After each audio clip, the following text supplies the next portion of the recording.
السلام عليكم ورحمة الله وبركاته. الحمد لله رب العالمين،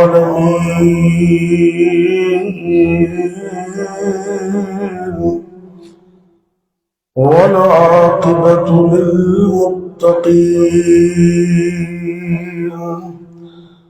والصلاة والسلام على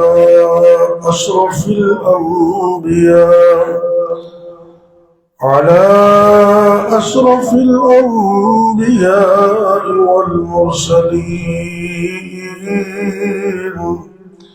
وعلى آله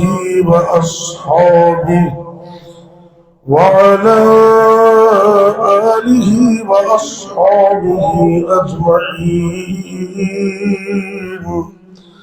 رب اشرح لي صدري ويسر لي أمري واحلل عقدة من لساني يفقه قولي.